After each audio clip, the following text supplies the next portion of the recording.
Olá, sejam muito bem-vindos, muito bem-vindas à 10ª aula do curso Vida é Relacionamento. Nessa aula, a gente vai seguir no segundo bloco, onde a gente está olhando para as resistências ao amor, aos relacionamentos mais maduros, a gente está nos aprofundando naquilo que realmente limita que nós tenhamos relacionamentos saudáveis na nossa vida. E hoje a gente vai falar de um tema realmente profundo, né? A gente está chegando no meio do segundo bloco, vamos até a aula 12 com esse bloco, e realmente chegamos em pontos profundos dessas limitações, que é a ligação da nossa força vital às situações negativas. A combinação da crueldade com o prazer, onde é que nós somos cruéis com o outro, e lá no fundo a gente sente um prazer com isso, e isso acaba gerando problemas e muitas vezes a gente não vê. Depois a gente vai falar da evolução como consequência de uma mudança interior. Então a gente muda dentro para poder se sentir melhor, se sentir mais maduro, se sentir mais evoluído. O que é isso na prática? Depois a gente vai falar sobre um casamento que a gente faz inconscientemente da corrente do prazer com uma situação negativa na nossa vida, qual o impacto disso, mas a gente casa isso inconscientemente, isso dá problema. Mas depois a gente vai falar justamente de que é possível sim unir a fantasia, ou o que a gente realmente anseia na vida, com a realidade, mas tem um processo para isso. Vamos falar aí de culpa, falando primeiro de 2 tipos de culpa, depois, já adiantando, uma culpa que é justificada, ou seja, existe culpa justificada, mas existe uma culpa que não é justificável. Vamos falar se a culpa pelo impulso sexual, nós temos um impulso sexual, nós sentimos culpa por isso, impressionantemente, mas essa culpa é justificada? Isso a gente vai debater um pouco. E depois a gente vai falar que tipo de culpa é justificada. É uma aula longa, uma aula bastante profunda, faça no seu tempo, a gente vai ter um exercício, vai ter a mentalização, mas vamos em frente.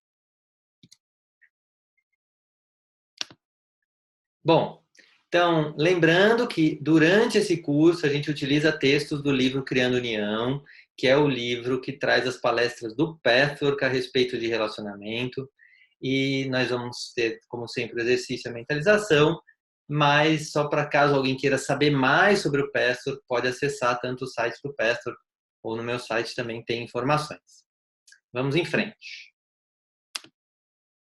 Bom, nós vamos começar falando dessa ligação da nossa força vital com situações negativas. Olha só o que tem no livro.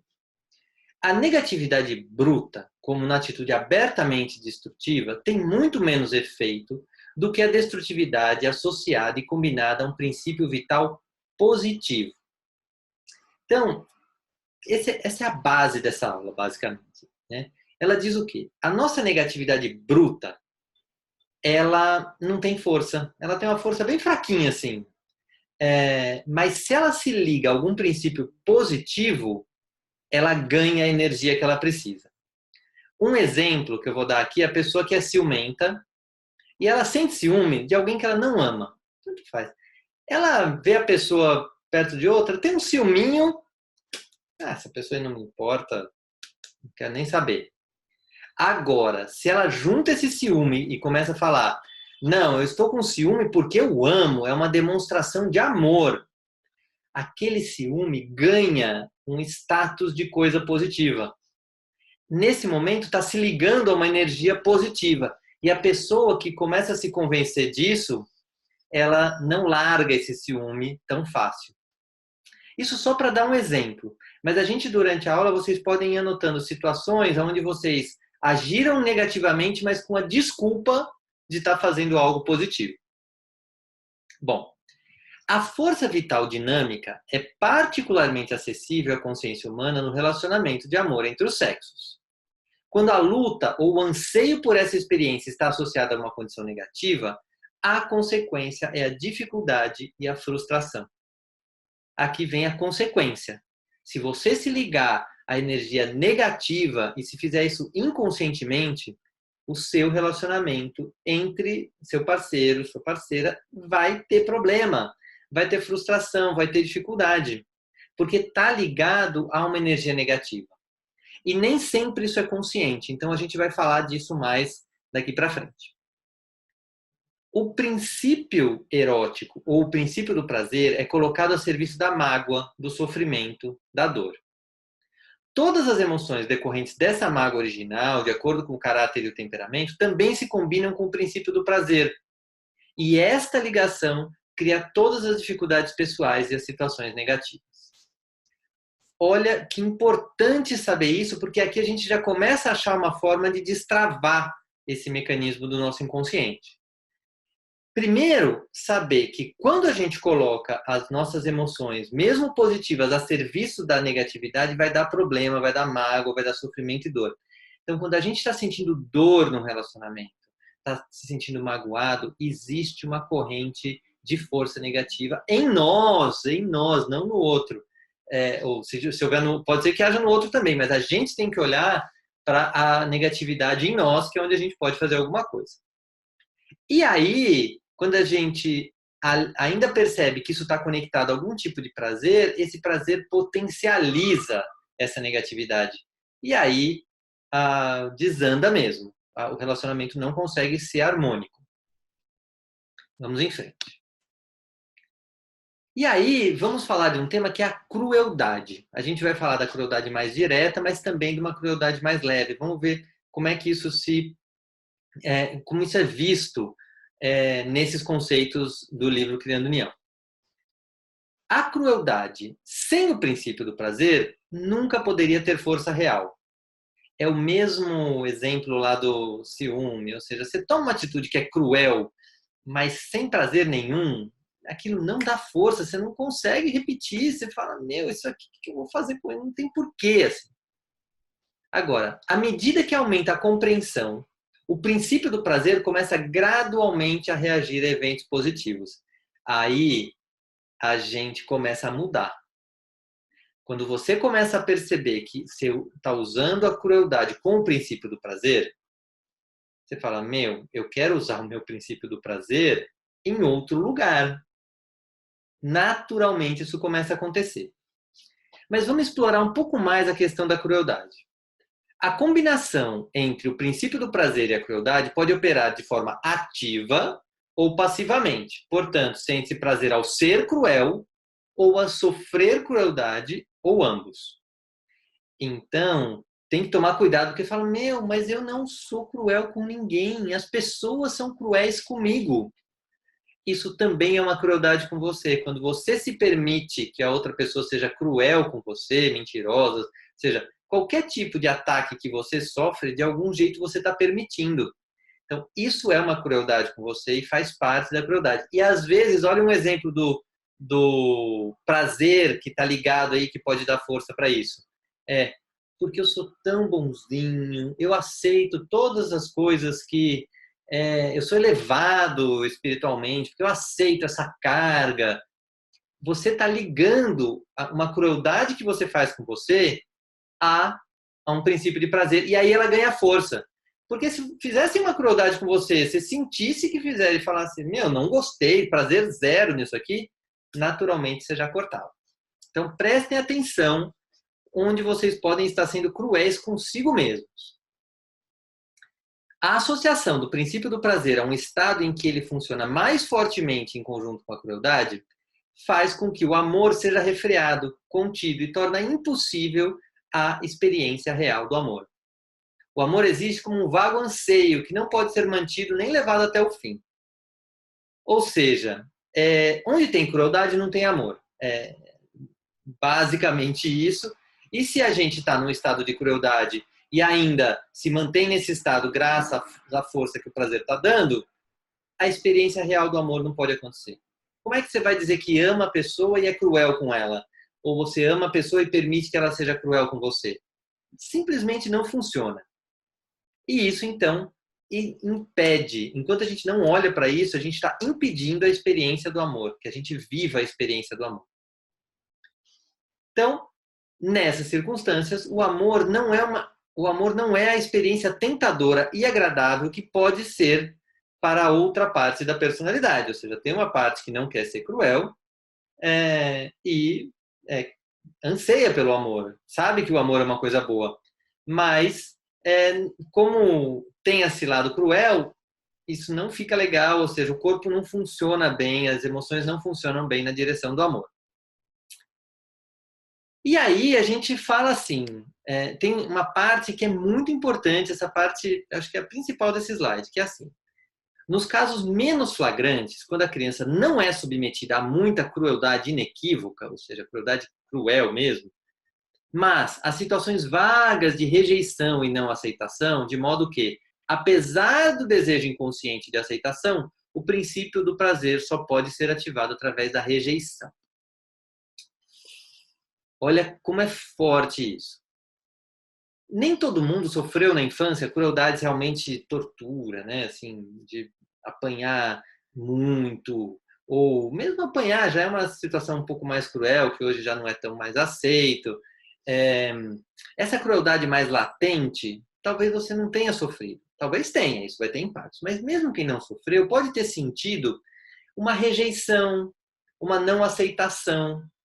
Então, quando a mãe não fazia o que você queria, você pode se sentir rejeitado, mesmo tendo a mãe tendo feito o que era possível. A criança pode ter se sentido não aceita e rejeitada. Isso fica. Mas, ao mesmo tempo, ela começa, para não sentir a dor tão fortemente, ela fala, mas é assim que essa pessoa me ama. Ou seja, existe uma relação de prazer, porque gera uma conexão com essa mãe ou com esse pai. E quando a criança faz essa ligação de que a rejeição, ela atrela isso a um princípio de prazer, o que vai acontecer? Ela vai entender que a rejeição é prazer. E quando ela faz isso, a nossa criança interna começa a recriar situações de rejeição, porque tem um prazerzinho ali, tem um prazer da criança que está revivendo o que ela fez lá atrás. Isso é muito ruim para o adulto. Mas perceba, lembre das suas situações de rejeição e se tem a ver isso com uma infância onde você se sentiu rejeitado e de alguma forma tinha um princípio do prazer. Se quiser dar uma pausa no vídeo, reflete um pouco, lembra um pouco da sua história e aí vamos em frente. Vamos então fazer um exercício. Então, escreva o nome de algumas pessoas que você ultimamente rejeitou e ou pelas quais você foi rejeitado. Então, você vai pôr o nome da pessoa, a data mais ou menos, vai dizer se nesse momento você rejeitou ou se você foi rejeitado. Rejeitado pode parecer uma coisa assim, nossa, rejeitei, mas não. A pessoa não respondeu o seu WhatsApp e você se sentiu rejeitado, porque também não é padrão. Tem gente que se sente rejeitado, tem gente que não. Mas se aquilo para você houve um sentimento de rejeição, anota que atitude sua ou do outro que te fez rejeitar ou te fez sentir rejeitado. Então você vai anotar o que aconteceu. Tenta ser sucinta. A pessoa não respondeu meu WhatsApp. Me deixou esperando mais do que eu gostaria. Né? Coloca situações da vida comum aonde existe essa sensação de ter sido rejeitado, de ser rejeitado. E aí vá preenchendo situações com as diferentes pessoas. Pode ser a mesma pessoa, podem ser pessoas diferentes. Tá bom? Então, vamos fazer uma pausa para vocês poderem anotar e fazer. Pausa. Bom, vamos em frente então. Bom, feita a lista, olha para essa lista. Como é para você sentir que isso acontece na sua vida? Acontece hoje, né? Acontece no dia a dia. Tem momentos de rejeição que a gente se sente rejeitado. E aí você vai anotar, você vai perceber se na sua infância você também se sentia assim. Acontecia, talvez até das mesmas pessoas ou de outras pessoas, repetir essa sensação de rejeição quando você era criança? Lembra que você pode olhar para isso do seu adulto. A criança pode até nem mais lembrar dessa sensação de rejeição, mas olha para a situação que você viveu e tenta conectar se para sua criança isso teve um sentimento de rejeição. E aí, a pergunta-chave é: você sente que de alguma forma você sentia prazer nessa atitude? Ainda que um prazer pequeno. Quando eu rejeito, quando eu sou rejeitado, tem algum prazerzinho? E aí você anota do lado dessas situações, quando você sentiu que tem pelo menos um pequeno prazer, anota do lado, tipo, esse aqui tem, esse aqui não, esse aqui tem. E faz essa reflexão. Tá? Eu vou dar um tempo agora para vocês fazerem essa reflexão sobre qual prazer, se existe nessa lista algum prazer ainda que pequeno. Se permita sentir, não tem problema. Você aí fazendo a sua aula, pode não ser confortável, mas se permita sentir. Tá bom? Pausa. Vamos em frente, então. Agora, perceba, se em cada atitude dessas que você listou, você percebe a atuação da sua criança interna, da sua parte matura, ainda querendo revidar ou reviver uma situação do passado.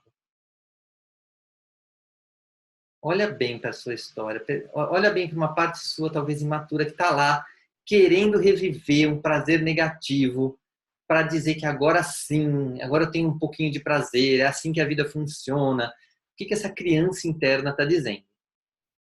E aí, vê se você agora do adulto consegue perceber que esse prazer, do jeito que está direcionado, é falso. Mesmo o lado que você chama de positivo dele, isso aqui é justificável, eu tenho ciúme porque eu amo, eu aceito a crueldade porque eu sou evoluído, né? Assim, mesmo esse prazerzinho, vê se é possível para você notar que é falso, porque o que está acontecendo com você é ruim, né? E aí, faz as suas anotações também e vai percebendo como é que é isso para você perceber essa relação entre crueldade e prazer. Então, pausa para a sua reflexão. Vamos em frente.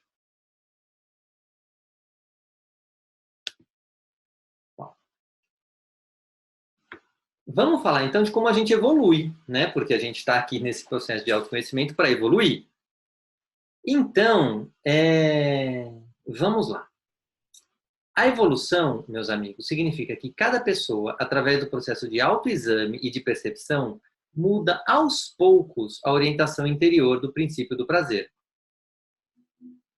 Percebe o que é isso? Assim? Devagar, através desse autoexame, a gente vai mudando essa orientação interior. Vai querendo que o nosso princípio de prazer esteja ligado a situações positivas. Então, aquele prazer, eu amo uma pessoa, mas por ela eu só consigo sentir ciúme, eu falo, peraí, se eu tenho esse sentimento de amor, que situação positiva eu posso criar com essa pessoa, usando esse princípio do prazer? É isso que começa a acontecer quando a gente faz o processo de autoexame, de autoconhecimento, para mudar o que acontece nas nossas atitudes externas. E aí, olha só como a gente evolui, né? Cultivem a vontade e a coragem de olhar para o eu, para identificar e vencer a resistência ao autoconhecimento.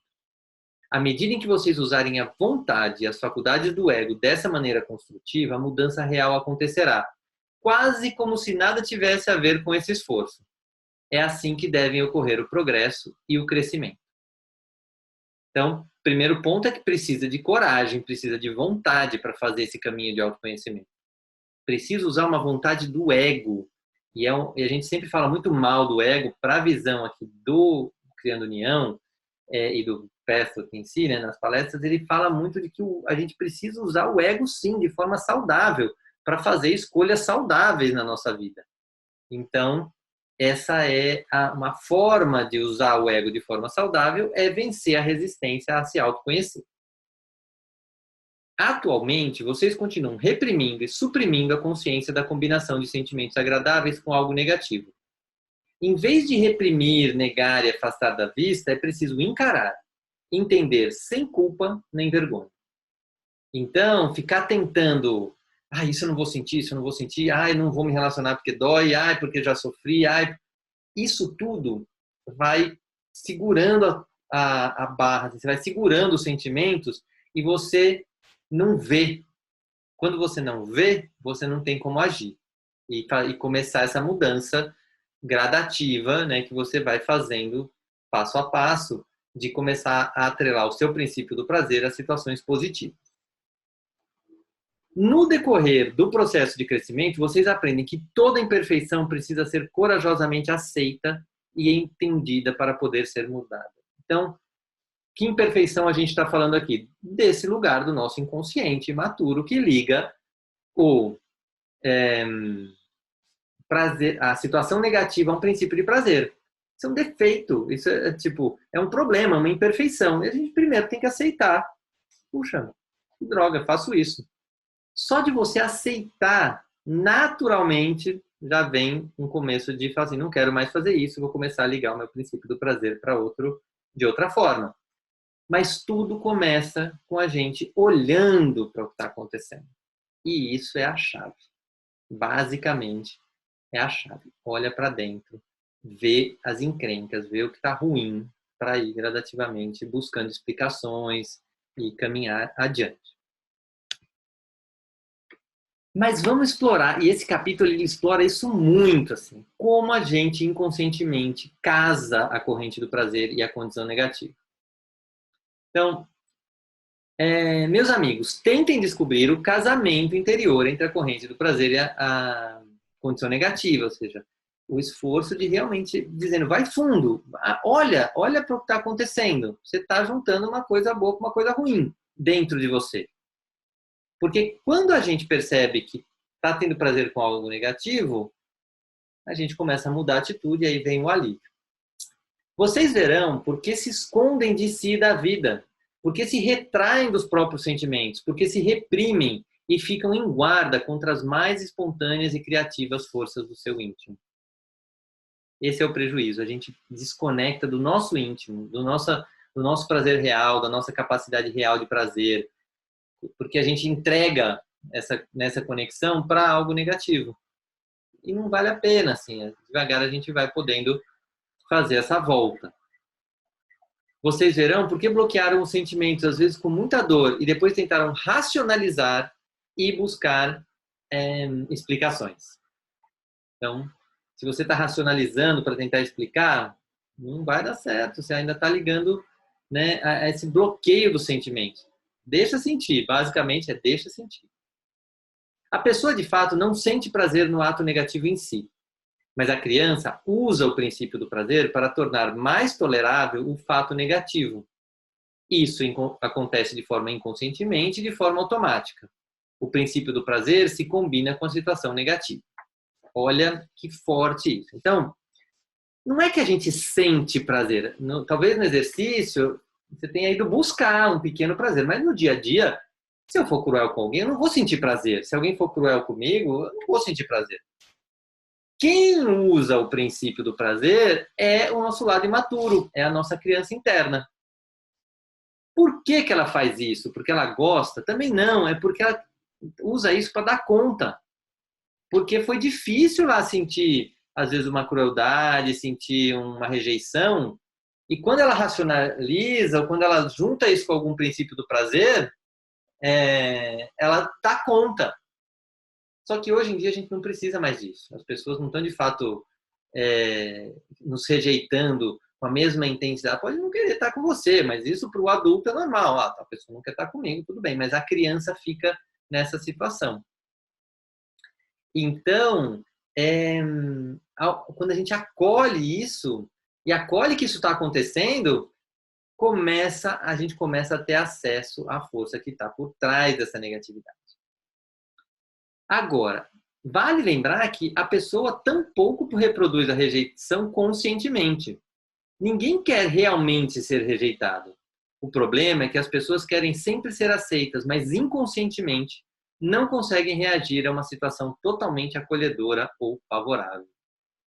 Então, só lembrando, então não é consciente que a gente está fazendo isso, está buscando um prazer negativo, está atrelando nossa força vital positiva a algo negativo, mas a nossa criança se acostumou com esse lugar, então ela fica recriando. Para o nosso adulto é bem desagradável. Mas às vezes isso é tão forte que mesmo quando está tudo bem, a gente fica assim, nossa criança já, não, aqui tem algo errado. O prazer aqui está diferente, esse é um tipo de prazer que eu não conheço. Então é uma necessidade que a gente, no nosso adulto, traga a realidade, traga assim, peraí, isso aqui está bom e eu quero me manter no que está bom. E isso é o trabalho de autoconhecimento que te ajuda a fazer isso. Bom, e é possível, então, a gente unir essa fantasia do que a gente anseia, de um amor maduro, etc., a uma realidade, ao que a gente realmente vive? Olha só o como. A reunião da fantasia e da realidade não significa a repressão da vida de fantasia, mas a sua verdadeira superação.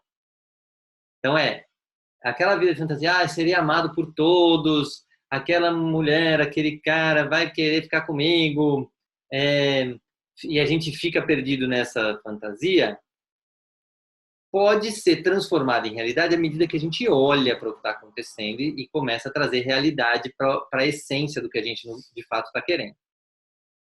E existem duas reações que a gente faz basicamente, dependendo do nosso estágio de evolução. A primeira é a negação inflexível, de modo que não existe consciência de qualquer negativismo, mesmo em fantasia. A causa é o medo, a culpa e a vergonha. Então, como eu tenho medo de sentir que eu sou cruel, que eu estou ligado à negatividade, eu nego e falo, isso não existe em mim. Isso aí não, eu só sou perfeito, eu só tomo porrada de todo mundo porque eu sou elevado, porque eu sou bonzinho, porque... Então, assim, você não está negando que tem... Você está negando totalmente a existência de uma negatividade. Então, por quê? Porque você está com medo de sentir, está sentindo culpa de sentir isso ou vergonha de sentir isso. Quando a pessoa apenas começa a evoluir, começa a ver que isso não dá certo, não resolve para a vida dela, qual que é a segunda reação? A segunda reação se aplica àqueles que estão plenamente conscientes de suas fantasias, mas são incapazes de sentir prazer de outra forma, tenham ou não relacionamento.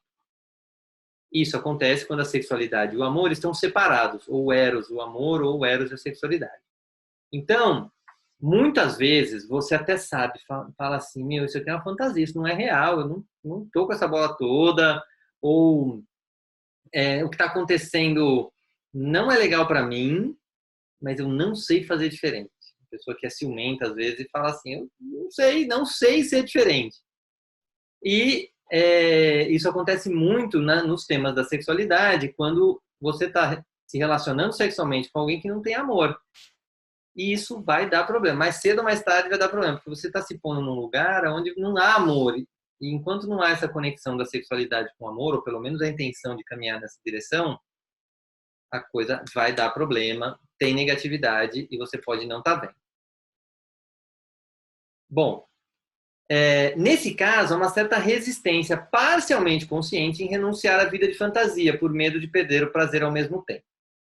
Essa é a chave que nos mantém na negatividade, porque a gente acha que se eu deixar esse prazer negativo, eu deixo todos os prazeres.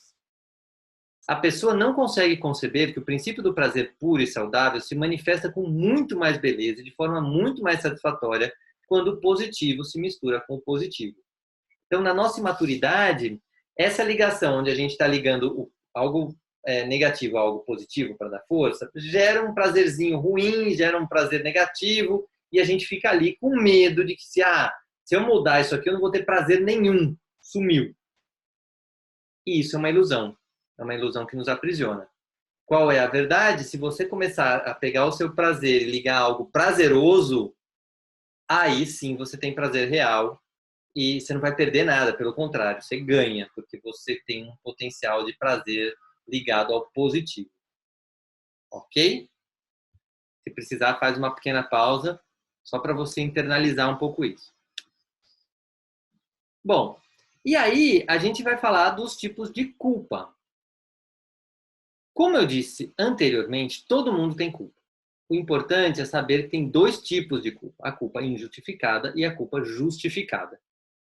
Então, isso serve muito para as pessoas falar, não tem culpa de nada, tudo é, como que chama? Tudo é fluxo, eu fui no fluxo, eu deixei fluir, a pessoa é autorresponsável, sabe? Essas desculpas que a gente dá para dizer que não existe culpa. Então, existe sim, e existe um tipo de culpa que é justificada. E a gente precisa saber disso para saber como é que a gente reage a isso.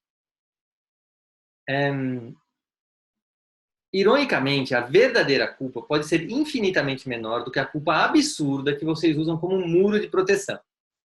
Então, por que que a gente se protege tanto? Porque a gente morre de medo do tamanho dessa culpa. Fala, não, a culpa verdadeira, culpa mesmo, nossa, deve ser imensa. Não vou sentir isso de jeito nenhum. E aí, quem alguma vez já sentiu a culpa verdadeira sabe, mas aqui está dizendo no texto para vocês para vocês começarem a pensar nisso, que é a culpa verdadeira, ela é infinitamente menor do que essa culpa absurda que a gente usa como muro para se defender. Assim, a gente põe uma culpa na frente que impede que a gente veja a culpa real. O que são culpas absurdas? São aquelas que vocês sentem por não serem perfeitos.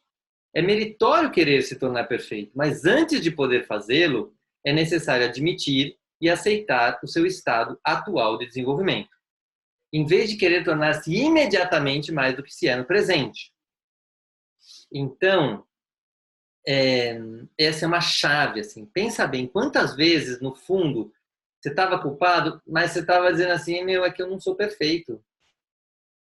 E aí e essa culpa fica. Mas a dica, essa culpa é injustificada, não faz sentido. Você não é real você ter culpa por não ser perfeito, porque é da condição humana não ser perfeito.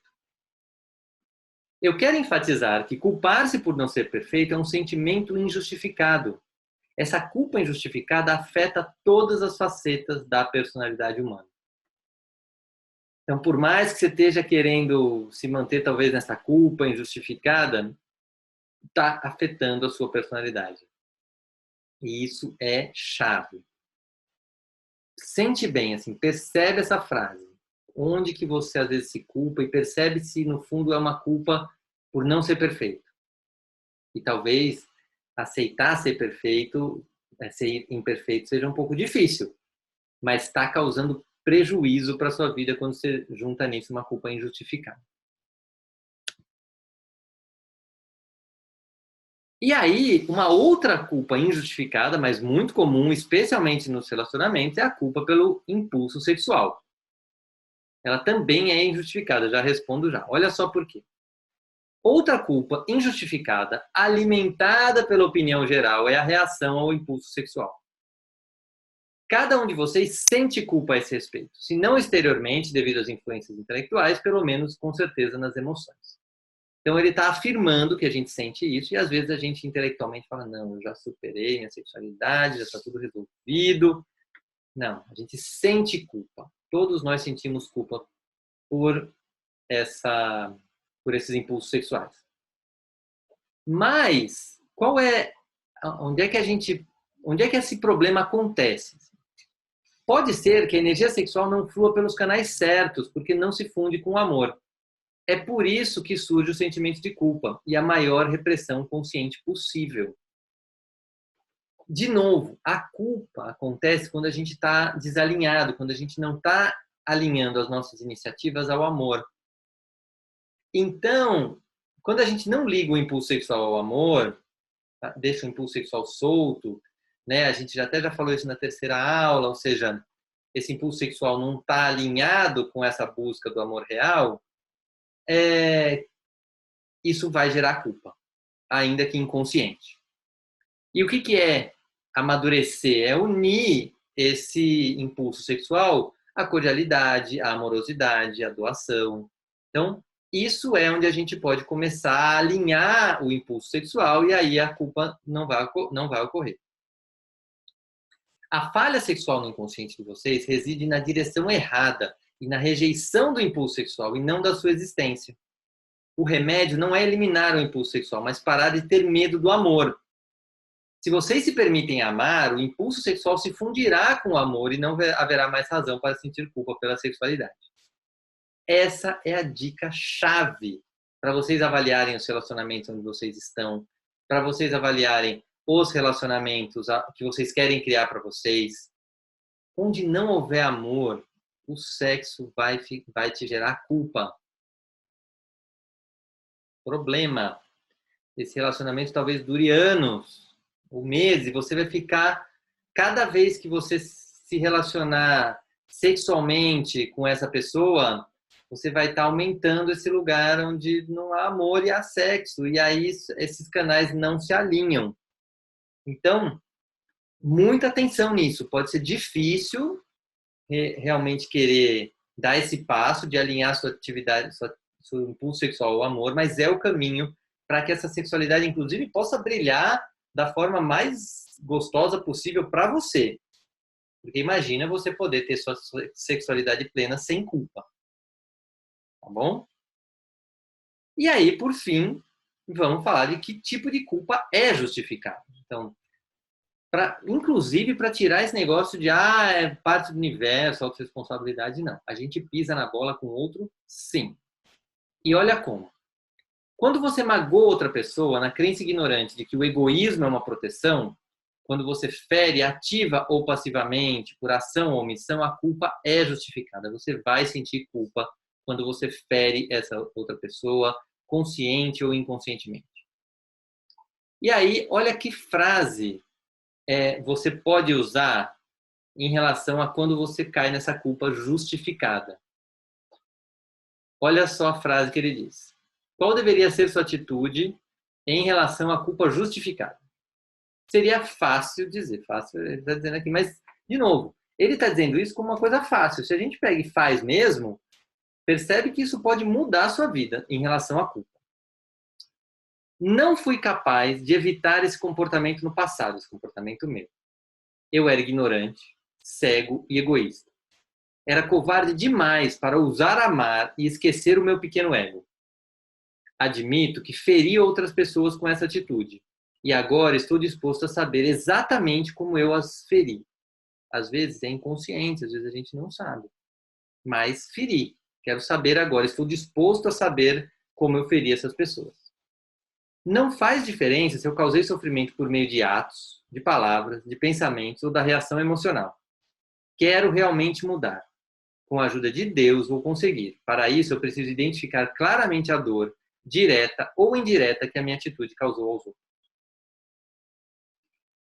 Percebe a força dessa frase. Tem a aceitação de que eu pisei na bola, que eu fiz conscientemente, inconscientemente, mas não tem julgamento. Tem um desejo de mudar, tem um desejo de fazer diferente. Então, essa é uma frase muito boa para você ter. Sempre que você se sentir culpado, você realmente buscar se conhecer, buscar saber o onde você feriu e como mudar. Até porque a gente tem 3 reações básicas que não ajudam, não levam ao crescimento. Olha só como ele coloca. As 3 possíveis reações erradas ao reconhecer a dor causada aos outros são desesperança, autojustificação e negação. O que são essas 3? Você causou mal ao outro, você quer saber, você toma consciência, fala, nossa, causei mal ao outro. E aí você pode reagir com desesperança. Fala assim, eu sou um caso perdido. Nossa, eu não tenho jeito. Eu vou ser sempre assim. Não tenho o que fazer. Ou então, a autojustificação, que é, eu falo, mas eu agi assim porque o outro fez tal coisa. Eu fui forçado a fazer assim. Como chama? Isso me foi imposto. Mentira. Aí você tem que assumir para você a sua autorresponsabilidade de que você criou isso para você. E que parte disso vem, inclusive, da sua criança interna. Então, autojustificação, autopiedade não funciona aqui para você realmente crescer. E a terceira é a negação. Fala assim, eu não tenho imperfeito, eu não sou imperfeito, eu sou perfeito. Eu não tenho imperfeição aí para mudar. O mundo causou isso aí, eu até causei, mas eu causei justificadamente.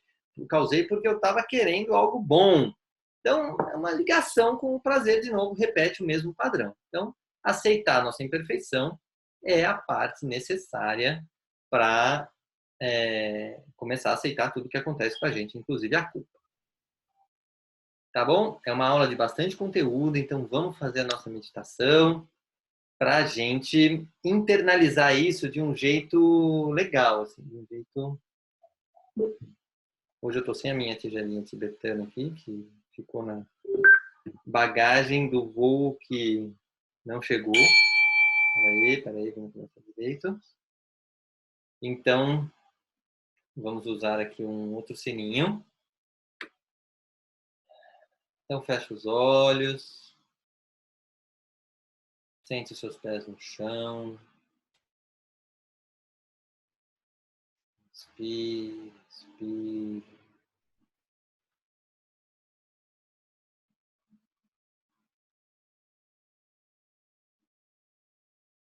Cada inspiração, vai tomando consciência do seu corpo, vê até onde essa respiração entra em você, sem forçar. Solta o ar. Imaginando que você está soltando tudo de ruim, que te impede de receber os insights e entrar num estado de meditação que te traga a consciência necessária. Inspira novamente, inspirando ar puro, renovado, energia, e soltando o que não te serve mais. E mais uma vez, inspirando, abrindo seu coração, tirando todo o bloqueio do contato com a sua consciência, com os mestres que querem te ajudar. Soltando. E aí se imagina em frente a um caminho, em um campo aberto, um caminho com uma estrada bonita, que você tem interesse em caminhar. Você observa se essa estrada ela é reta e plana, se ela está meio torta. E você primeiro só observa se você tem vontade de andar por essa estrada do jeito que ela está. A estrada dos seus relacionamentos, a estrada da sua vida. E aí você traz para frente de você uma pessoa com quem você tenha sido cruel, ou que tenha sido cruel com você. Uma pessoa que você não gostou do comportamento dela, você não gostou de como você agiu com ela. Uma pessoa com quem o relacionamento não está legal e tiveram momentos difíceis. Coloque essa pessoa no seu caminho. Percebe qual distância você quer ter dessa pessoa. Percebe como fica seu corpo quando essa pessoa entra no caminho. Talvez te dê sensações agradáveis ou desagradáveis.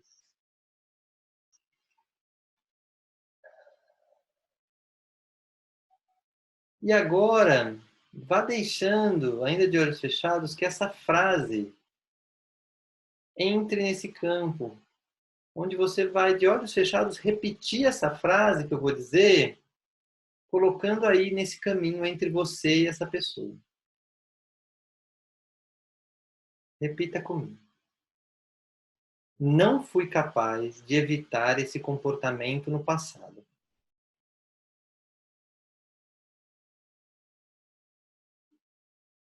Eu era ignorante, cego e egoísta.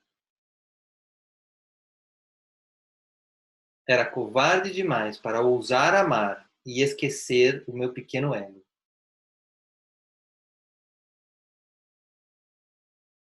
Admito que feri outras pessoas com essa atitude, e agora estou disposto a saber exatamente como eu as feri.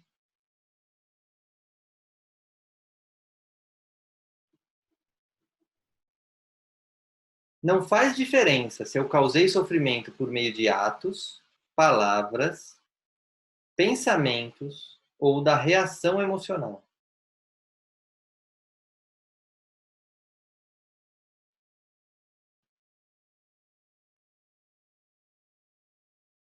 Quero realmente mudar. Com a ajuda de Deus, vou conseguir.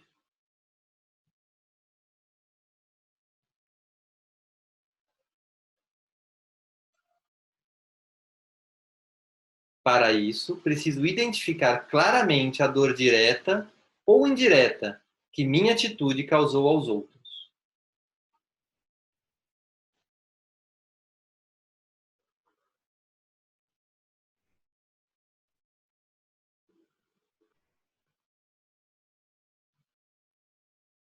Perceba como fica o seu caminho, perceba como fica seu corpo,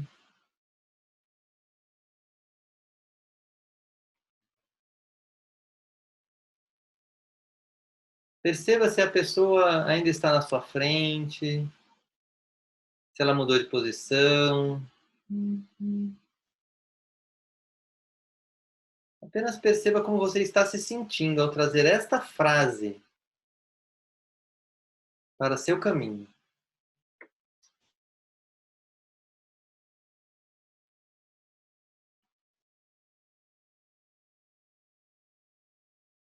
Se você estiver sentindo um sentimento de força, ancore o sentimento de força que essa frase traz. Se você estiver sentindo parte do seu corpo que você não sentia antes, perceba como essa frase traz essa percepção. E se você não estiver sentindo nada, perceba como é não sentir nada ao ouvir essa frase. O que quer que você esteja sentindo, vendo, ouvindo, é parte da sua experiência. Apenas ancore o que está acontecendo. Olhe para o que está acontecendo com você.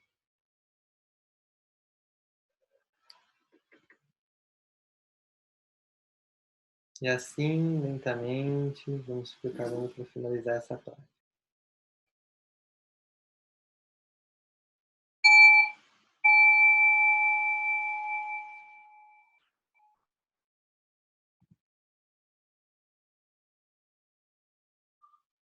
Muito bem, abrindo os olhos, bem-vindos de volta.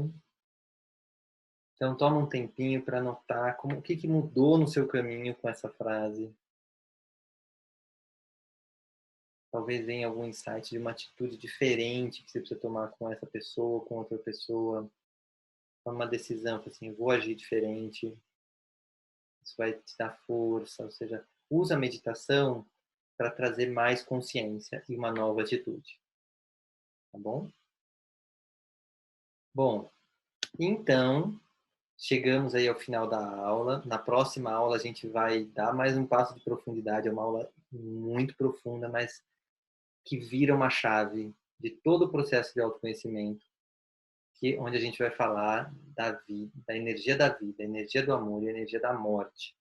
Não é só a morte física, mas também as pequenas mortes que a gente precisa aceitar no dia a dia ou nos períodos da nossa vida. Tá bom? Um grande abraço, até a próxima aula.